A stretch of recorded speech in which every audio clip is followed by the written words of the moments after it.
السلام عليكم ورحمة الله وبركاته. إن الحمد لله نحمده ونستعينه ونستغفره ونؤمن به ونتوكل عليه من شرور أنفسنا ومن سيئات أعمالنا من يهده الله فلا مضل له ومن يضلل فلا هادي له وأشهد أن لا إله إلا الله وحده لا شريك له وأشهد أن محمدا عبده ورسوله أما بعد. அன்புக்குரிய இஸ்லாமிய சகோதர சகோதரிகளே, அல்லாஹுவின் நல்லடியார்களே, ஹஜ்ஜினுடைய கடமைகளை நிறைவேற்றுவதற்காக யாரெல்லாம் தயாராகி கொண்டிருக்கிறார்களோ அவர்கள் அனைவர்களுடைய நாட்ட திட்டங்களையும் அல்லாஹு தாலா ஒப்புக்கொண்டு அவர்களுடைய ஹஜ்ஜை அவர்களுடைய நீயத்துக்கு ஏற்றவாறு ஒப்புக்கொள்ளப்பட்ட ஹஜ்ஜாக அல்லாஹ் ஆக்கி அருள் புரிய வேண்டும் என்ற எண்ணத்தோடு ஹஜ்ஜினுடைய பாடங்களை சுருக்கமாக நாங்கள் பார்த்து வருகின்றோம். அந்த வகையில் இன்று ஹஜ்ஜினுடைய அர்கான்கள், வாஜிபாத்துகள், சுன்னாக்கள் என்ற தலைப்பிலே உங்களுக்கு முன்னால் சிறியதோர் விளக்கத்தை தரலாம் என ஆசைப்படுகின்றோம். அன்புக்குரிய சகோதரர்களே, ஹஜ்ஜை பொறுத்தவரையிலே ஹஜ்ஜுக்கு என்று சில ருக்குன்கள் இருக்கிறது, நிபந்தனைகள், ஷுரூத்துகள் என்று சொல்லுவோம், அவைகள் இருக்கிறது. அதே போன்று வாஜிபாத்துகள் என்று இருக்கிறது, சுன்னத்துக்கள் இருக்கிறது. இவைகளை நாங்கள் சுருக்கமாக விளங்கி கொண்டோம் என்று சொன்னால் எங்களுடைய கடமைகளை சரிவர நிறைவேற்றி கொள்ள முடியும். அந்த வகையிலே ஹஜ்ஜினுடைய அர்கான்கள், நிபந்தனைகள் என்று சொல்வதும் வாஜிப் என்று சொல்வதும் அதற்கு இரண்டுக்கும் இடையிலே சில வித்தியாசங்கள் இருக்கிறது.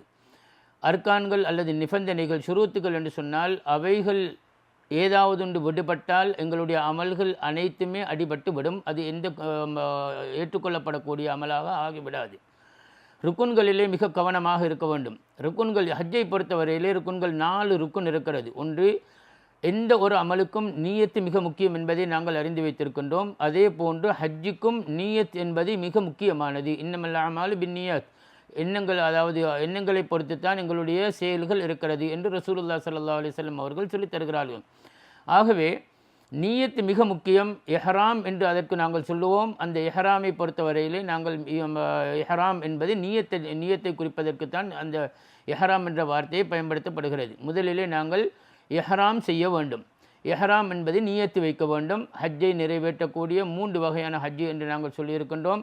அந்த ஹஜ்ஜில் எந்த வகையான ஹஜ்ஜை நீங்கள் நிறைவேற்றுகிறீர்களோ அதற்கேற்றவாறு நீங்கள் உண்மையாக அல்லாஹுக்காக வேண்டி என்ற எண்ணத்தை முதலிலே உள்ளத்திலே நியத்து வைக்க வேண்டும். அதே போன்று வாயால் மொழிய வேண்டும். அது சுன்னா. இரண்டாவதாக நியத்து வைத்து ஹஜ்ஜுக்குள் நுழைந்து விட்டோம் என்று சொன்னால் அல் ஹஜ்ஜு அரஃபா, அரஃபாவிலே தரிக்க வேண்டும். இரண்டாவது ருக்குன் நிபந்தனை, அரஃபாவிலே நிற்க வேண்டும். அரஃபாவிலே யாரேனும் ஒருவர் நிற்காது போனால், அரஃபா என்று அரஃபாவுக்கு வெளியிலே யாரேனும் இருந்துவிட்டு போனாலும் கூட அவர்களுடைய ஹஜ்ஜு நிறைவேறாது. ஹஜ்ஜு ஒப்புக்கொள்ளப்பட்ட ஹஜ்ஜாகவோ அல்லது ஹஜ் என்ற பெயரோ இல்லாமல் போய்விடும். ஆகவே ஹஜ்ஜு என்பது அரஃபாவிலே நிற்பது இரண்டாவது நிபந்தனை, ருக்குன். அது தவறிவிடுமாக இருந்தால் ஹஜ்ஜு எங்களுடைய வாழ்க்கையில் நாங்கள் செய்யக்கூடிய அந்த ஹஜ்ஜினுடைய கடமை இல்லாமல் போய்விடும்.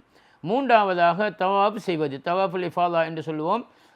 அந்த தவாஃபை அல்லாஹ் குர்ஆனிலே சொல்கின்றான், வல்யத்தவஃபு பில் பைத்தில் அதீக் என்று குர்ஆன் சொல்கிறது. ஆகவே நாங்கள் தவாஃபை நிறைவேற்ற வேண்டும். இது ஹஜ்ஜுக்குரிய தவாஃப். இதுக்கு தவாஃபுல் இஃபாதா என்று சொல்லுவார்கள். அதே போன்று 4வது நிபந்தனை, இறுதி நிபந்தனை, சஇ செய்வது, தொங்கோட்டம் என்று சொல்லுவோம். சஃபா மர்வாவுக்கு இடையிலே அந்த சஇ செய்வது, அது ஹஜ்ஜினுடைய ருக்குன்களிலே ஒரு ருக்குனாக இருக்கிறது. அதே போன்று இந்த 4 ருக்குன்களின் நிபந்தனைகளில், அதாவது எஹ்ராம் நியத்து வைப்பது, தவாஃபுல் இஃபாதா தவாஃப் செய்வது, சஇ செய்வது, அதே போன்று அரஃபாவிலே நிற்பது, இந்த 4 நிபந்தனைகளில் ஏதேனும் ஒன்று தவறிவிடுமாக இருந்தாலும் ஹஜ்ஜு கூடாது என்பதை நாங்கள் ஞாபகத்தில் வைத்துக்கொள்ள வேண்டும். வாஜிபாத்துகள் என்று சொல்வதை பொறுத்தவரையிலே 7 வாஜிபாத்துக்கள் இருக்கிறது. அந்த வாஜிபாத்துக்களை நாங்கள் கண்டிப்பாக நிறைவேற்றுவதன் மூலமாக எங்களுடைய ஹஜ்ஜினுடைய சம்பூர்ணத்துவம் ஏற்படுகிறது. ஹஜ்ஜை நாங்கள் சம்பூர்ணப்படுத்துவதற்குரிய இந்த நிபந்தனைகளோடு அந்த வாஜிபாத்துகளும் சேர்ந்து செயல்படுகின்ற போது தான் ஹஜ்ஜு அலங்காரமானதாக, அல்லாஹ் விரும்பக்கூடியதாக, அல்லாஹ்வுடைய தூதர் காட்டி தந்த வழிமுறையிலே அந்த ஹஜ்ஜு அமைந்து விடுகிறது. முதலாவது மீகாத்திலே 5 மீகாத்துக்கள் ரசூலுல்லாஹி ஸல்லல்லாஹு அலைஹி வஸல்லம் அவர்களால் சுட்டி காட்டப்பட்டிருக்கிறது. அந்த 5 மீகாத்துக்களில் எந்த வழியாக நாங்கள் வருகின்றோமோ அந்த வழியிலே வரும்போது மீகாத்திலே நியத்து வைப்பது. இரண்டாவதாக அரஃபாவிலே நாங்கள் சூரியன் மறையும் வரைக்கும் தரித்தல்.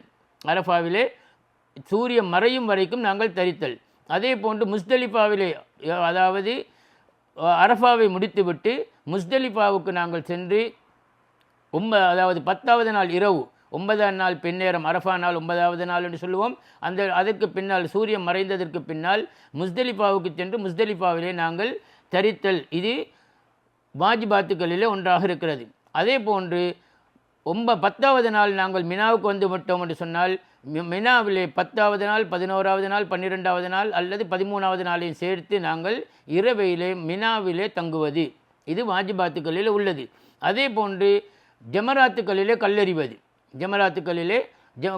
ஜம்ராத்துல் உஸ்தா, அதாவது ஜம்ரத்துல் ஊலா, ஜம்ரத்துல் உஸ்தா, ஜம்ரத்துல் அக்கபா என்று 3 ஜமராத்துக்கள் இருக்கிறது. இந்த ஜமராத்துக்களிலே நாங்கள் கல்லெறிவதும் வாஜிபாத்துக்களிலே உள்ளது. அதே போன்று 6வது 10வது நாள் நாங்கள் கல்லெறிந்து விட்டு வந்து தலையை மலித்து கொள்வது, இது வாஜிபாத்துக்களிலே உள்ளது. தலையை ஒன்றில் மொட்டையடித்து கொள்ளலாம் அல்லது தலை முடிகளை கம்ப்ளீட்டாக குறைத்து கொள்ளலாம். 7வது தவாஃபுல் வெதா, இது வாஜிபாத்துக்களிலே ஒன்று. கடைசியாக நாங்கள் ஹஜ்ஜை முடித்துவிட்டு வருகின்ற போது நாங்கள் தவாஃபுல் வெதா 7 சுற்றுக்களை காபத்துல்லாவை சுற்றி விட்டு நாங்கள் பெரியாவுடைய தவாஃப் என்று சொல்லுவோம். அதை முடித்துவிட்டு வந்தால் எங்களுடைய ஹஜ்ஜினுடைய வாஜிபாத்துக்கள் முடிந்துவிடும். இது அல்லாத ஏனையவைகள் அனைத்தும் சுன்னத்துக்களாக கணிக்கப்படுகிறது. சுன்னத்துக்கள் என்றால் என்ன? அதாவது நீங்கள் உங்களை இஹ்ராம் கட்டுவதற்கு முன்னால் சுத்தப்படுத்திக் கொள்வது, தவாஃபிலே சென்று அதாவது ஹஜருல் அஸ்வத் கல்லை முத்தமிடுவது அல்லது தொடுவது, அல்லது அதே போல் ருக்குனுல் யமானி கோணரை நாங்கள் தொடுவது, அதே போன்று இஹ்ராம் கட்டினால் இஹ்ராம் வலப்பு புஜத்தை நாங்கள் திறந்திருப்பது, ரமில் அதாவது தவாஃபிலே நாங்கள் கொஞ்சம் வேகமாக முந்திய 3 சுற்றுக்களையும் வேகமாக சுற்றுவது, இவைகள் அனைத்தும் சுன்னத்துக்களாக கருதப்படும். இவைகளையும் நாங்கள் சேர்த்து செய்கின்ற போது இவைகளிலே நாங்கள் எந்த குறையும் வைக்காமல் முடியுமான வரையிலே அர்கானுகள், வாஜிபாத்துகள், இந்த சுன்னத்துக்களை நாங்கள் பேணி எங்களுடைய கடமை, இறுதி கடமை ஹஜ்ஜி, அந்த கடமையை நாங்கள் ஆசையோடு ஆர்வத்தோடு ஷைத்தானுக்கு இடம் கொடுக்காமல் முடியுமான வரையிலே நாங்கள் பக்குவமாக அதை நிறைவேற்றிவிட்டு செல்வோமாக இருந்தால் அன்று பிறந்த பாலகனை போன்று எங்களுடைய ஊர்களை சென்றடையலாம். ஆகவே அன்புக்குரிய சகோதர சகோதரிகளே, ஹஜ்ஜுக்கு வர காத்து கொண்டிருக்கக்கூடியவர்களே, ஹஜ்ஜி செய்ய வந்திருப்பவர்கள் யாராக இருந்தாலும் இந்த நிபந்தனைகளை, இந்த வாஜிபாத்துக்களை, இந்த சுன்னத்துக்களை பேணி எங்களுடைய ஹஜ்ஜை செய்து கொள்வதற்கு அல்லாஹு தஆலா எங்களுக்கு லேசாக்கி தருவானாக. வஆகிரு தஅவானா அனில் ஹம்துலில்லாஹி ரப்பில் ஆலமீன். வஸ்ஸலாமு அலைக்கும் வரஹ்மத்துல்லாஹி வபரகாத்துஹு.